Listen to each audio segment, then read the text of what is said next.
Welcome back to the new professional StarCraft 2. There's been a new balance patch, 9 maps on the new 1v1 map pool, not a new season though, and a new team game map pool for the first time in it's been approximately 84 years. And now, many of these patch notes may look very similar to the ones you saw proposed and covered here a month and a half ago. Not proposed, but we did cover that Community Balance Council community patch. Now, they may look similar because they are the same. There have been very few changes except to a few key specific units, but for the sake of thoroughness, we're going to go over it. I will attempt to save my opinions for the end, because otherwise we'd be here all day and I'd lose my sanity. So let's start the breakdown, and you can skip right to the more editorialized section later on if you prefer. So, the new balance update, 5.0.1.2. 5, that number. In Taro Adun, we've tried to accomplish the following goals as of September 28th of 2023.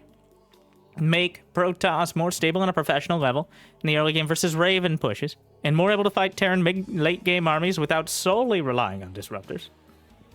Increase the variety in the mid game and late game army compositions by reducing the strength of mass ghosts, banelings, and disruptors.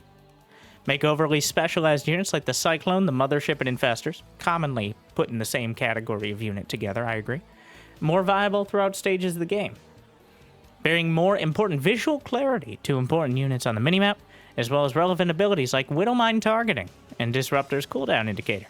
And promote more interaction in late game scenarios by making units such as the Tempest, Mothership, and Broodlord more maneuverable. From the StarCraft 2 Community Balance Council, which is a collection of pros and tournament organizers. I am, full disclosure, not a part of it, which means I can maintain some level of objectivity, I'd like to think, just to be clear. Many of the content creators you see reacting and talking about it are unable to really give you all the information as they are under a non-disclosure agreement, but don't worry. It seems that when they propose something, that is what it's going to be, and the asks for community feedback are, well, just like feedback in the game. Pretty impotent. So, balance update. Terran. The Cyclone. Okay, so, I'm not going to go over all this. I prepared a few examples, because otherwise we're just going to be going over the numbers. So, Jimmy, can we please... Here, you see 2 Cyclones. So the Cyclone now has an auto-attack lock-on. I will demonstrate. Here is a Mothership, the ultimate Protoss unit. Here are 2 Cyclones. I do want to bring up some very key points, are that the Cyclone can now be built from reactors. The tech lab requirement is removed, which means reactors are possible. The health is reduced, the armor is reduced, the supply is reduced. And generally, the DPS and speed are reduced. But the cost is now that of a Stalker, at 125.50, as opposed to 150.100. It does get a damage boost, by the way, against mechanical. So, that includes other Terran units and a handful of Protoss units, including the Probe, Stalker, Sentry, Immortal, Colossus, War Prism, Mothership, Oracle, Void Ray, Tempest, Sentry, Disruptor, Carrier. But otherwise, no Protoss units. And of course, no Zerg. Not even if they're using the skin. So, for example, here, you have the new Cyclone. You have the new Mothership.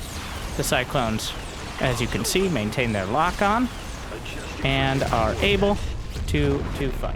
Maybe we have a comparison here. A little more fair. Just 1 for 1.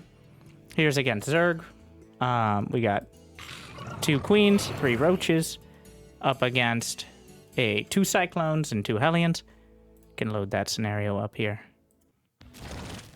in which very comparable unit costs. Not an unlikely early game considering the reactor nature. This is with no micro, of course. You could micro the Cyclones back, which, you know, makes the Queens very sad, especially off creep. As you can see, about an even trade. And here's your very basic Cyclone versus 2 Stalkers. You kind of get an idea. As you can tell, about even cost on either side. So, that is the new Cyclone. There. The Cyclone, much like the old Cyclone of a couple years ago, but we're giving it another shot. And I hope that is a decent demonstration instead of trying to read out all these numbers. It is more of an early game unit, but we'll have to see how it plays out. More on that in the opinion section near the end. The Ghost has been nerfed. Snipe damage has now been reduced. Well, first, let's go over the Community Council comment. Rework of the Cyclone into making it a more all-around unit in all matchups. Aims to promote the viability of mech-based gameplay against Protoss while promoting more active engagements with mech-based armies. The Cyclone will still not autocast lockout on buildings, using it is his basic attack if no other enemies are nearby, which is quite a sentence. But yes, so essentially, we've deleted Marines and added in Cyclones instead. They didn't delete Marines? Oh. Well. Huh. Thank you. Alright, so, the Cyclone will have this purpose. The Ghost. Snipe damage reduced from 170 to 130. Plus 40 against psionic. Key point. Queens are psionic. EMP radius is reduced from 1.75 to 1.5. So, a significant reduction. I'm not here to do geometry, but that does amount to a significantly reduced radius. And reducing the EMP radius will encourage Protoss to use Psystorm in the PvT matchup. And help Protoss in straight-up engagements versus Terran armies. Snipe will no longer one-shot units such as Zealots and Roaches. It'll be damn close, but... as well as requiring extra shot to kill Ultras, while still being able to kill important spellcasters such as Vipers. So the Snipes now, against smaller units, not really a huge factor, but definitely a nerf to the Ghost. Alright, so we did talk about earlier, bring more visual clarity units like Widowmine targeting. So I'm excited to look at this. Drilling Claws now makes the Widowmine unburrow twice as fast.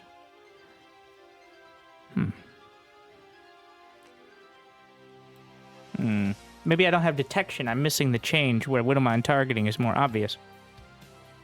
We'll get back to it. We'll make sure to add that in post if there is a change there, because they surely wouldn't have just copy-pasted from the last update and then removed any changes to the Widowmine.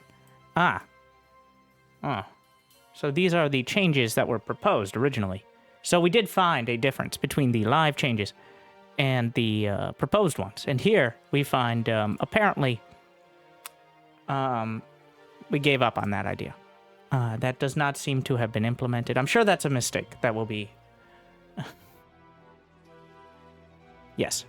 So return some of the strength to active Widowmine Micro, which is something many people were clamoring for. In the mid-game versus Zerg, that was lost after the Drilling Claws Burrow speed nerf, while not significantly increasing the power of Widowmine drops. Moving on.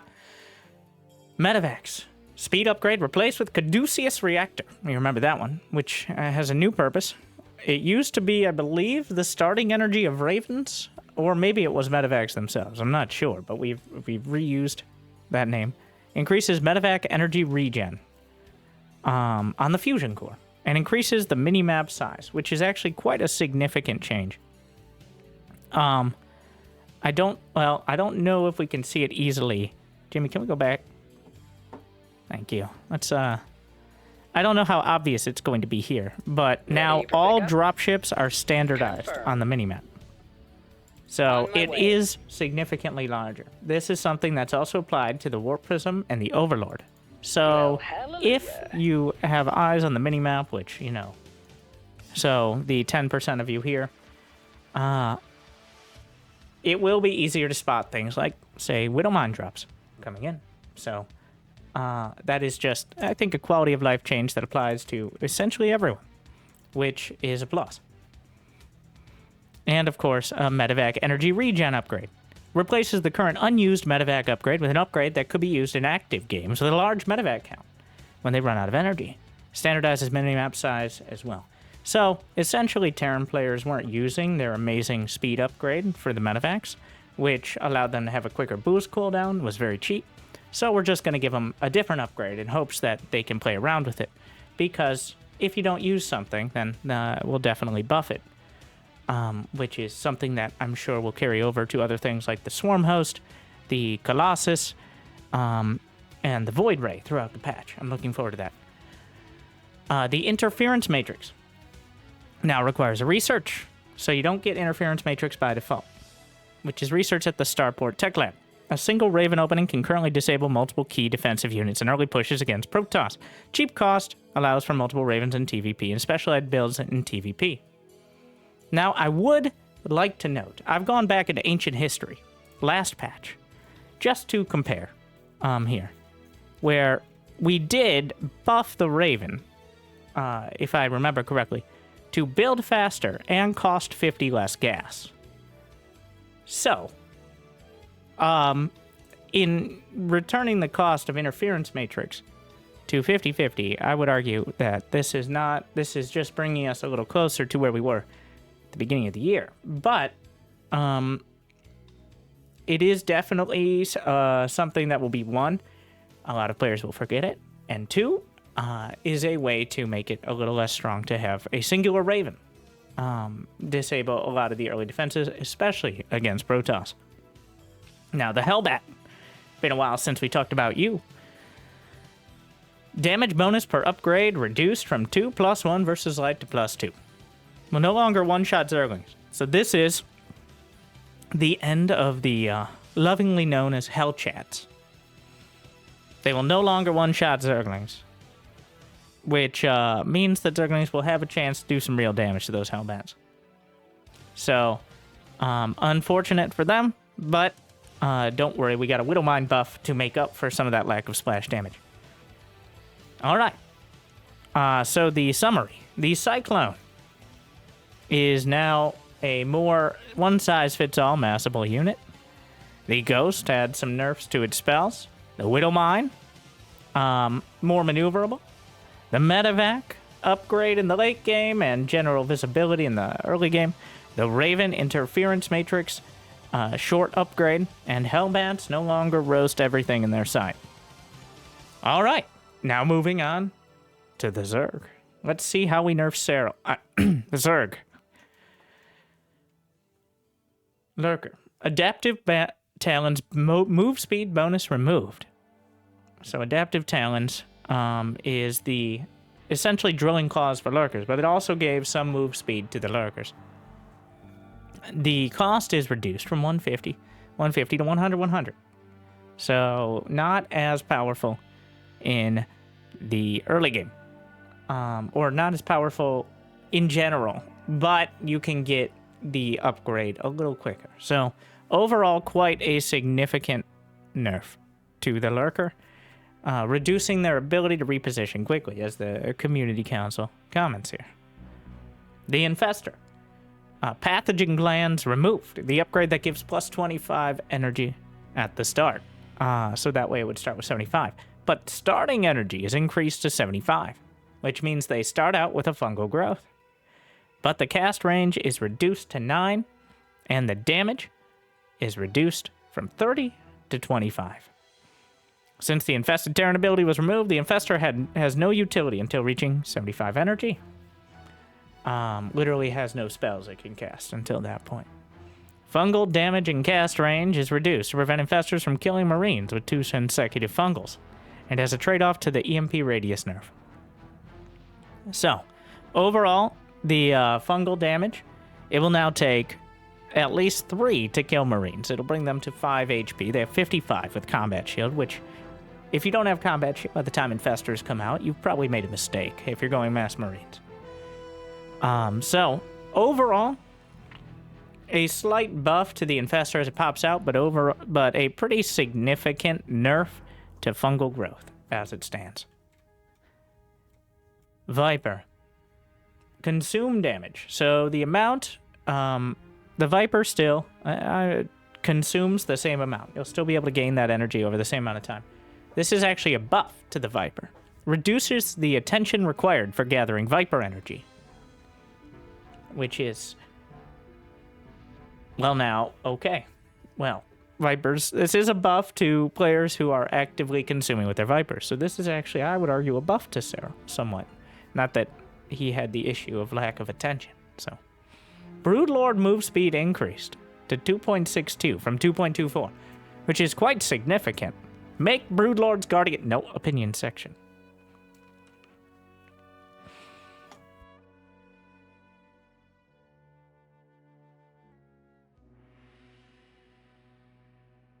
I'd like to take this time to thank our sponsors, you, for watching these videos.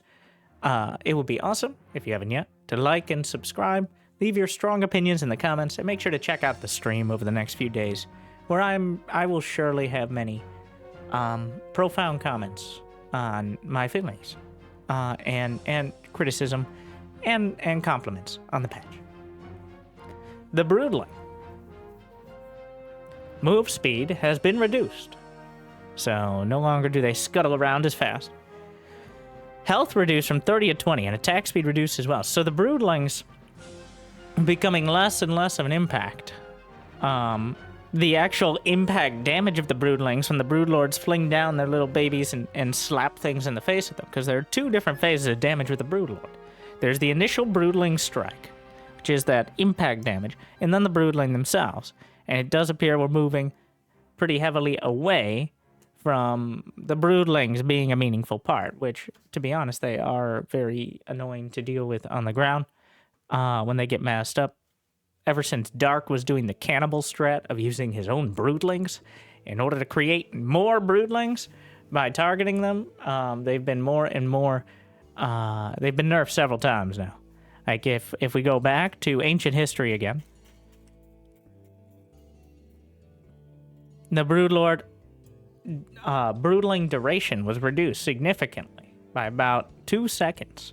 And now we are nerfing that move speed, though... Oh, wait, no, that's the Broodlord itself. I apologize. The Broodlord got its move speed significantly increased, but the Broodlings, duration decreased. And here we see their health and attack speed decreased as well. So the Broodlings themselves becoming less and less of the actual impact. Overlords, deceleration speed. You know, those flying tomatoes increased, which means they can stop moving faster and generate creep faster. So when the Overlord... Jimmy, do we not have... Jimmy!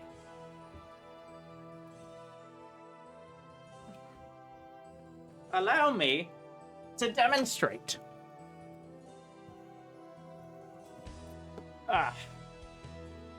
We were supposed to have these on hand, but I have a handy dandy. I could show it in the game, but I've decided that having, hands-on is important. So when your Overlord is wandering in, so here we have, no guns. And you want to, drop some creep out. Now you'll be able to do that, which is one of my favorite, yeah. So,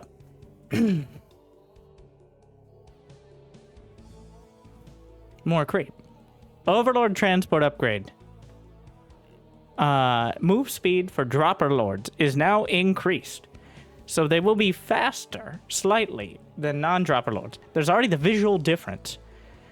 But the idea is to encourage slightly more Overlord drops. The Ultralisk cost is reduced by 25 minerals. And the burrow and unburrow time, which is certainly one of the things it can do. So, Lurkers and Broodlords are generally favored over Ultras, and they have poor cost efficiency. Should make them more used throughout long games while not greatly reducing the initial investment. Laudable goal. Hydralisk speed upgrade research time. We're back. The upgrade research costs and time reduced from 71 to 64, so 7 seconds faster. And then the range upgrade is buffed kind of significantly.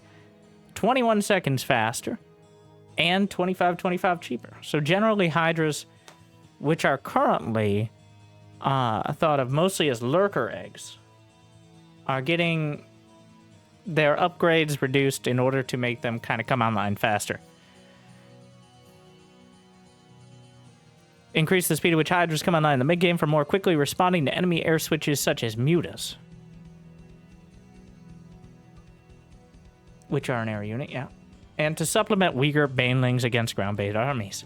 Speaking of, the baneling, quite a controversial unit, if I may say so myself, is getting some significant changes. The damage bonus per upgrade is reduced from +2, or with +2 versus light, to just +2. So it no longer has that additional +2 versus light on each upgrade. We'll go over the implications in a moment. They've covered it here. The baneling speed upgrade is reduced from 150, 150 to 100, 100, and the research time is reduced by 8 seconds, but the health bonus of +5 is removed, which is quite significant. The baneling has a default 30 HP, whereas 35 HP after the centrifugal hooks. So every single one of the banelings will have -5 HP from what you're used to facing. This combined with 2, 4, 6 less damage will make their danger and threat against any army, but especially armies full of light units, significantly lessened. Now the key point is we'll no longer one-shot probes or drones with +2 attack. It would be a shame if there was a unit that could just explode and one-shot probes or drones with any sort of upgrade. That is one of those things that is very difficult to deal with, and I agree, should be looked at. I don't know if anyone minds that, though. The speed upgrade will require less of an investment to maintain a similar balance for 2 base Terran Marine tank all-in. So the idea is you can get your speed banes out quicker, though without 5 more HP on each baneling. So for every 6 banelings, that's 1 baneling of HP less. This is a very significant change, but I haven't really seen too much discussion or back and forth around it. I think this is, of all the changes in the patch, probably the biggest impact on both Serral and therefore the world, which is not really an understatement at this point. But this baneling change is definitely going to be something to keep a close eye on, and note the differences between banelings yesterday and banelings tomorrow. The Spire air armor upgrade cost reduced from 150 to 25. So generally 50, let's see, 25, 25, and okay, reduced from to 100. Okay, there we go. Same as air weapons. So that's actually a pretty significant buff to air armor upgrades. I'm not sure why they cost more than air attack originally, but there you go. I think that's kind of in line with the ground carapace upgrades, which also for Zerg benefit both ranged and melee units, but in the air you don't have 2 different sort of units. You have mutas, corruptors, and broodlords, and that's it. Armor upgrade cost reduced at the higher levels to be slightly cheaper, 200 and 250. So in general, upgrades for Zerg will be slightly cheaper in the later game. Speaking of which, well, let's go over all of Protoss. No, I'm sorry, not yet. Zerg first. So, Lurker speed removed, but adaptive talons, aka Lurker burrow speed quicker. Infestors come out with more energy, but fungal significantly nerfed.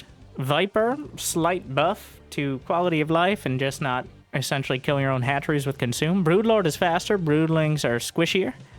Overlords, a bit more maneuverable. And Overlord, Dropper Lords now have more speed with the speed upgrade than your basic Overlords. And Ultralists get a slight discount and they pop it out of the ground quicker. Hydralisk upgrades come online faster, and Banelings get nerfed essentially across the board. Both reducing to +2 versus light. I might note some other key light units they interact with on a regular occasion. Not just probes, but also Marines, Widow Mines. Ghosts are not light units. Zealots, Adepts, Sentries. All of those units will be taking less damage from the Baneling, as well as the less HP, making it easier to kill them. in many cases.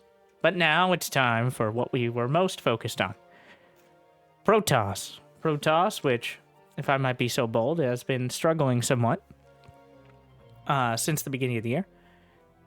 And is looking for a bit of assistance. Let's take a look at what it is.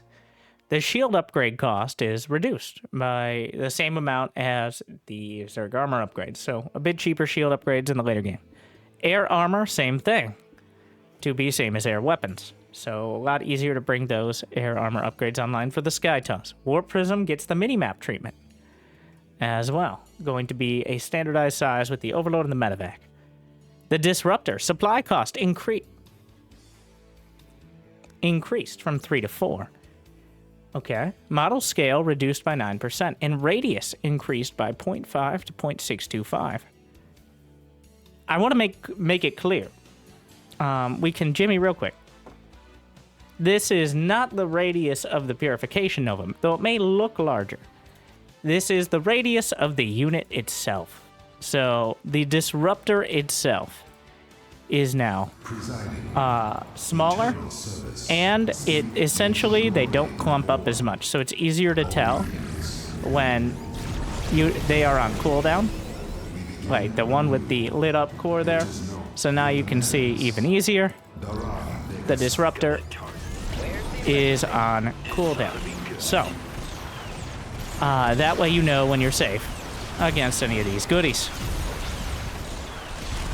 So, with that said, overall, this does seem like a nerf to the Disruptor, as no part of it gets a buff in this case. I guess maybe in PvP, in certain ways, it could be considered a buff, as no longer Disruptor's going to be quite as strong, but...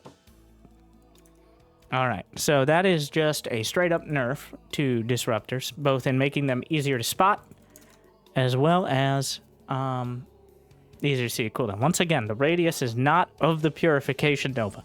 They still have the same size attack, effectively, but they are easier to spot.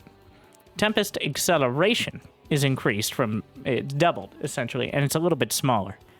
As well as the Mothership has a cost reduction.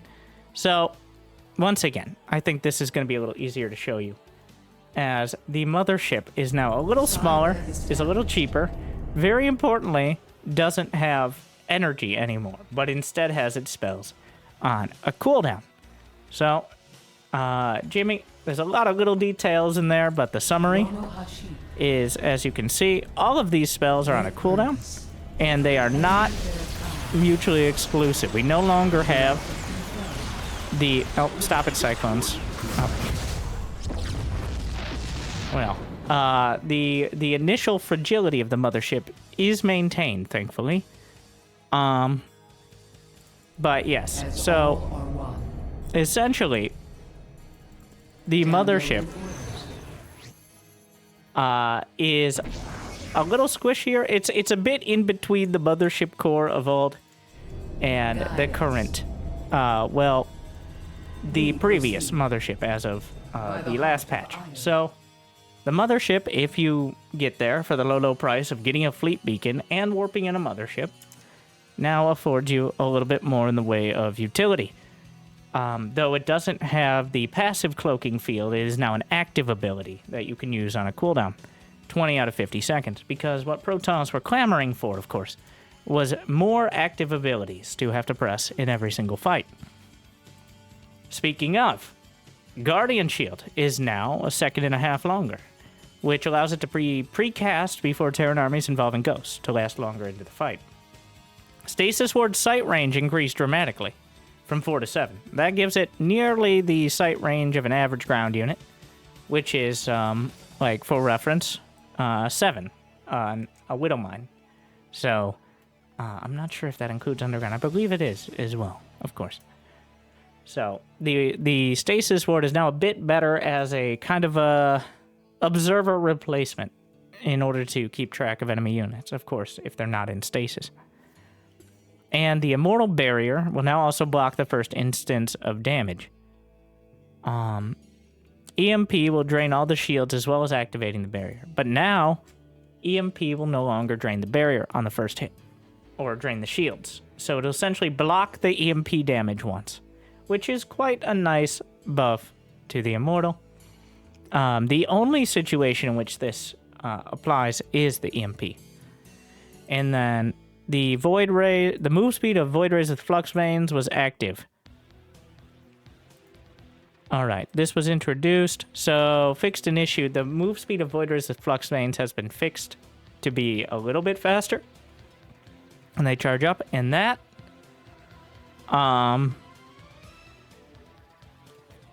Yes, that is it. Here we have the new map pool, by the way. So, you might recognize some of the team game maps. The reason... Well, first, let's go over the Protoss changes. We have shield upgrades and air armor a little cheaper. Warp Prism mini-map adjustment. Disruptor nerf. The Tempest move speed, which... one more time, Jimmy, please.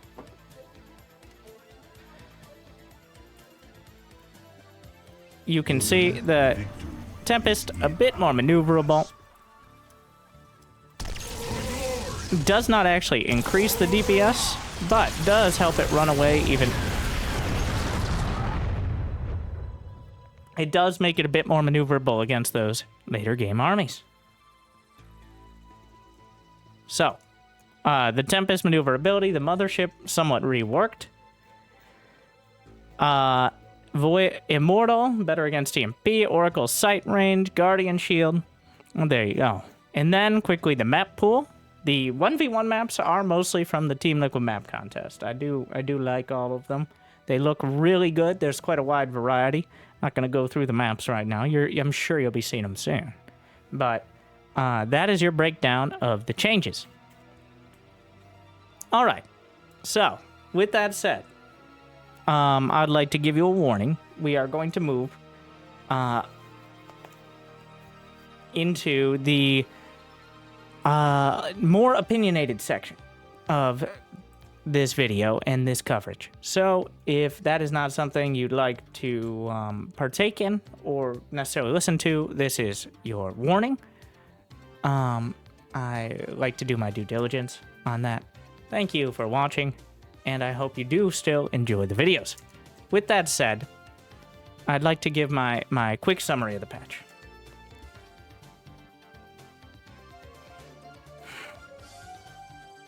My disappointment is immeasurable, and my day is ruined. So, after a month and a half of essentially radio silence, so this is the original patch notes from the proposed patch a month and a half ago. The only changes we made, we adjusted after proposing the original notes. We messed a little with the mothership, made it a little bit more mothershipy, a little less weak. Re-nerfed the Hydralisk buffs, adjusted fungal to... It was originally 20 instead of 30. More cyclone changes, and then on the 31st of August was the last change to this. It is September 29th. The patch was added to the public test realm like 2 weeks ago to little fanfare. There were no tournaments or anything like that. The next tournament to come up is the Global StarCraft League. We even copy-pasted some of the changes. So if you notice here, this one is my favorite. Bring visual clarity to important units on the minimap, as well as relevant abilities like Widowmine targeting. So here's the deal. In the original proposed patch, they tried to change the targeting line of the Widowmine to be more visible. But they tried to, I believe it was increase the scale of the line, which simply doesn't work in the way that they were trying to attempt it in the editor. So instead of looking for alternative options, all we've done is copy-paste that same description here into the patch notes, and then it's nowhere to be seen. This is why I'm pointing that out, as the only thing is a Widowmine buff. And let me get on... The Widowmine, in my opinion, is the worst unit, possibly, and even in addition to the Swarm host of Heart of the Swarm, because the Swarm host of Heart of the Swarm created this sort of uninteractive gameplay that people didn't want to participate in. It created this feeling that you don't really have any agency over the situation, and even if you do, you can easily get bogged down in a game that you just simply do not enjoy playing after a relatively short amount of time. That we recognized in Heart of the Swarm was an issue. The Swarm host... Now, this is a very different way. The Widowmine feeling like Oh, I looked away for 2 seconds. My mineral line is gone. I know. Get good, right? Except so many people are never going to be that good. There is no equivalent of units in the game that have this little risk for that much reward. We just spent a significant portion of this patch nerfing the ability to one-shot units. The Baneling with +2 against one-shotting probes and drones. We're going through the mathematical effort. By the way, this is also a big buff to Marines, but there are no nerfs to Marines. Marines have not been changed throughout pretty much the entirety of StarCraft 2, except Stim being a quicker upgrade. So we're going to go through the effort in order to nerf Banelings here. So they'll no longer one-shot probes or drones after getting +2 attack, which I think even Terrans have to admit is a relatively mid-game upgrade. But yet, the only change to the Widowmine, possibly the greatest scapegoat at the very least, of Meta League players from here to me, from bronze to me, which is not as far a distance as I might like, the Widowmine gets a buff. If only on public relations terms.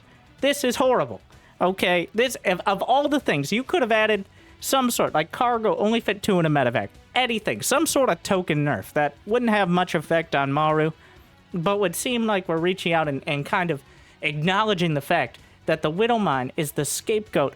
You can buff the siege tank. How would you do it? I don't know. That's something up for discussion. But we're so busy sitting here talking about goddamn Cyclone for the 3rd time in 5 years or so that why does Terran need to have another unit composition that works against Protoss when Protoss, why do they need at least 2 unit compositions that work especially against Protoss when Protoss arguably has none?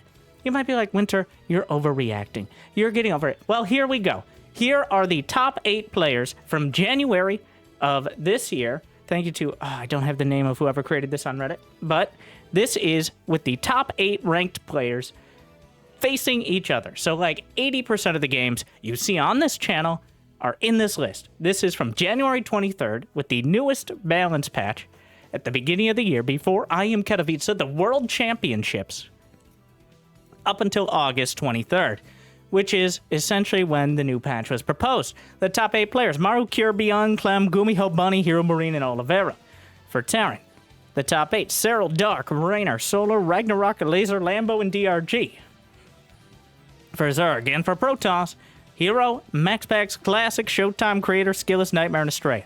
Let us talk about the methodology of this. And now this, I'm not going to bring up the argument of balancing for the rest of us. I'm bringing up the argument of balancing for the best of us, because I'll be honest, at this point, I've done plenty of polls in the past. I know my audience, and I know most of you are here essentially enjoying spectating StarCraft 2. I think the ship for making it that much easier for people to get into and play has sailed quite a bit ago, and right now the effort should be on making a game that is fun to watch and keeps people interested in tournaments, because at the end of the day, that's how the prize pool biscuits are buttered. But let's see, Terran versus Zerg, and this is somewhat normalized. This is including all the matchups between the players. So this means ESL Cups, this means I Am Katowice, this means players with more series, like Dark, will skew it a lot more than players like Cyril. But right now, the win rate in Terran versus Zerg of the top players is 51 to 49. And this is last month. This is before Masters Coliseum in the last month of games, which I don't think has changed it much. And but overall, TVZ, pretty decently balanced. Though Cyril, as a statistical outlier at 94% win rate, though it doesn't affect the overall balance that much, as he's only played 18 series.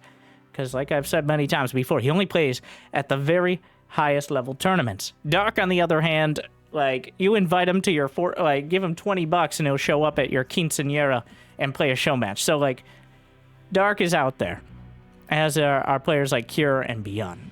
But relatively balanced, though you can see quite an outlier. Protoss versus Zerg. 45% for the Protoss, 55% for the Zerg. So that's pretty rough. Hero at 65, MaxPax at 60, whereas we have 5 Zergs with over a 50% win rate. There is quite a disparity for Protoss players between Hero and MaxPax and essentially everyone else. And it does truly show, and it's not just your imagination. Here, Cyril, once again, coming out with quite a statistical outlier as he's 30% ahead of anyone else. Second place tied Dark and Rainer at 61. Dark skewing it again with 94 series played. But I think a measure not just of the very premier tournaments, but of the average game you're going to watch. Like, these are the best players. Dark is going to show up in every version of the ESL Cup, and like I said. So, Dark and Hero and Beyond and Cure, they're all going to be there playing each other. And I think those are the games we need to care about the most, because those are the games that most people are exposed to and interested, ideally, in watching. Okay, and now Protoss versus Terran. 40% Protoss, 60% Terran.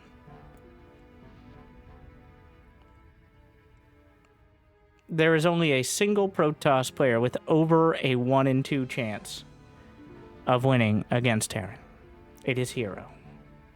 There are 5 Terran players with a better than 60% chance of winning against Protoss, just stacked up like this. This is a problem. It's because the current Protoss army, and as I mentioned in my, I wanted to give the benefit of the doubt at the beginning of the year. I said, Protoss against Terran. When we made the Raven better, we buffed the Liberator, by the way. It is now cheaper. Let me go back to earlier this year. I don't know why I gave the benefit of the doubt again, because we did it again. What has happened again is there's been a proposed patch with clear issues, at least in my mind, as my bias is good games for the fans. I'm not going to be competing in any of these tournaments. If I'm lucky, I'm going to be commentating them. And I will tell you right now, it is difficult to watch a Protoss player micro their heart out and then fire off 8 disruptor shots, one of which hits, and then lose their entire army while trying to recall.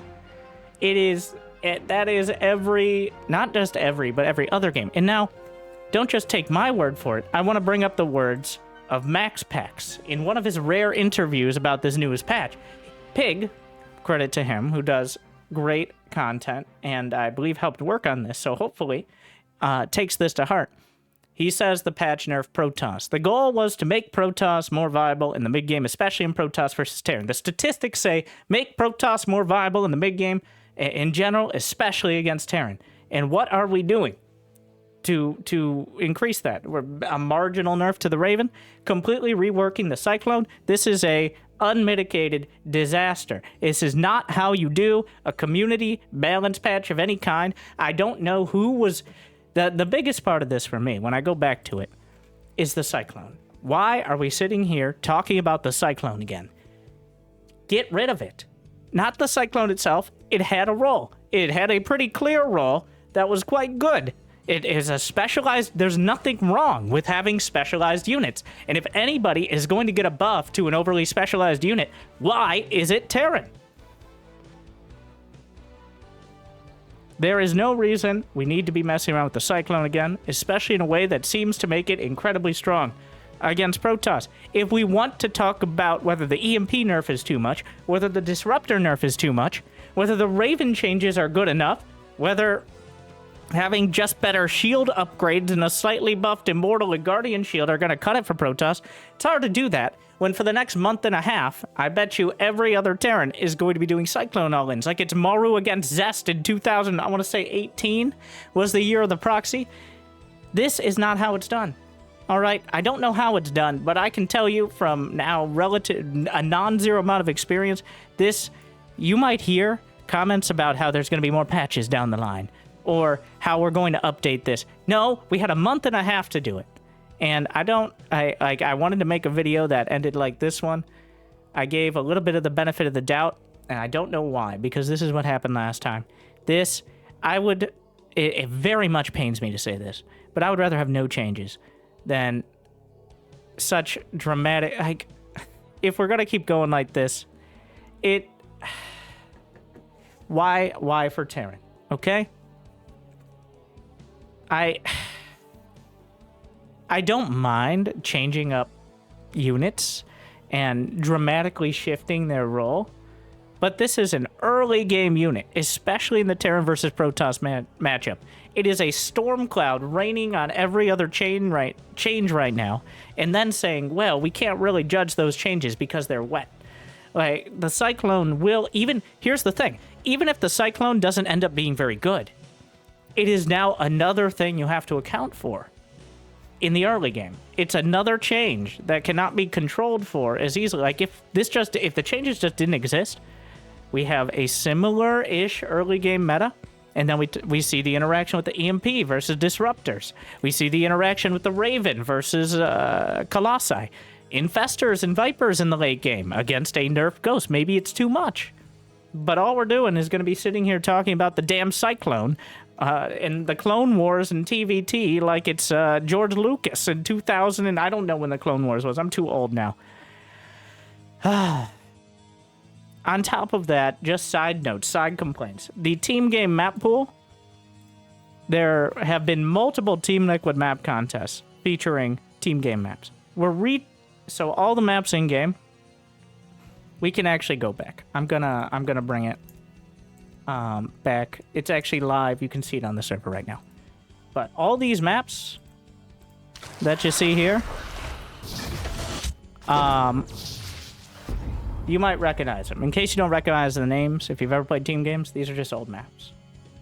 Some of them are the same, but they're just maps we've seen before, kind of thrown in there. I'm not sure what the methodology was, but it's just old map. Not all of them are bad, but I mean, at least it's something different. But the monkey's paw curls, and we get literally Sludge City.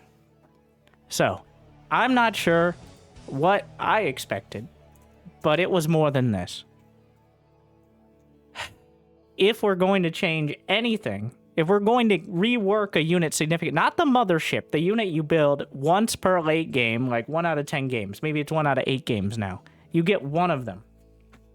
The Cyclone, on the other hand, you can now build twice as many for half the cost almost. So this is not how you do some sort of iteration for balance. This is not how you help Protoss in the later game, or early game, or the mid game.